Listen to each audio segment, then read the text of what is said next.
Hello, I'll be talking about spinal cord injury rehab. So, what is spinal cord injury or spinal cord trauma? So, whenever there is a injury or something which is pressing on the nerves which are there in the spinal column, that is called the spinal cord injury. So, what happens? It can affect in multiple ways. It can completely compress on the spinal cord, or it can partially compress, and there would be some deficits which are seen. So, the complete compression is called complete spinal cord injury, and when it partially or half of it or few of it is compressed, it is called as incomplete spinal cord injury. So whenever there is a spinal cord injury, there is a phase of acute shock, like the whole body is not reacting, or whichever part is affected below that is not reacting to anything that is given. As and when the body comes out of the shock phase, we try to address the issues which are there for the patient. The patient may be having difficulty in passing urine, or not able to sense or pass urine or motion. So they may be incontinent, what we say in the medical terminology.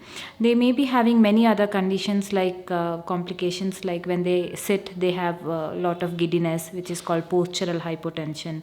Or for people who have a higher level of injury, say from the vertebral column T8 and above, if they have the injury, they may be prone for another complication called autonomic dysreflexia, wherein the body reacts to any of the painful stimulus in a very different way by causing palpitations, sweating, and raise in BP. And if left unattended to or not taken care at that right moment, it can lead to many complications like seizures also.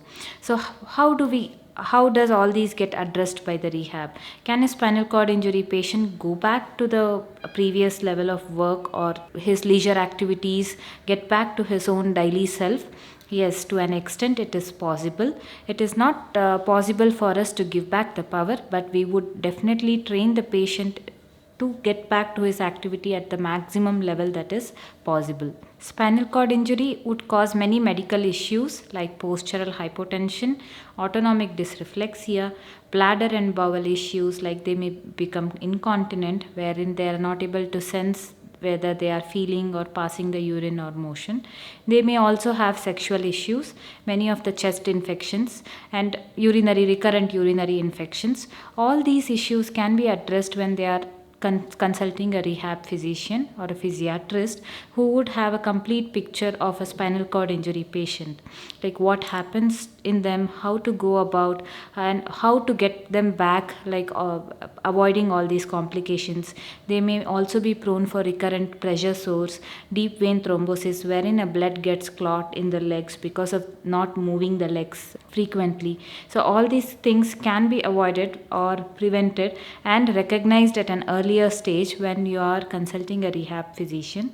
And they would also help in a guided rehab, like exactly what level of injury has happened, according to that what muscles are affected, what kind of activities or the exercises would help to recover or the balance or the power in the patient, and what additional devices is required to help the patient do a particular activity when they are not able to do by themselves because of the lack of power.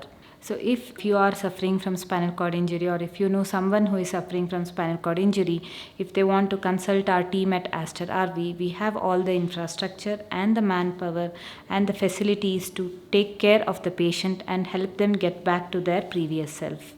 I am Dr. Sumalatha, consultant physical medicine and rehabilitation.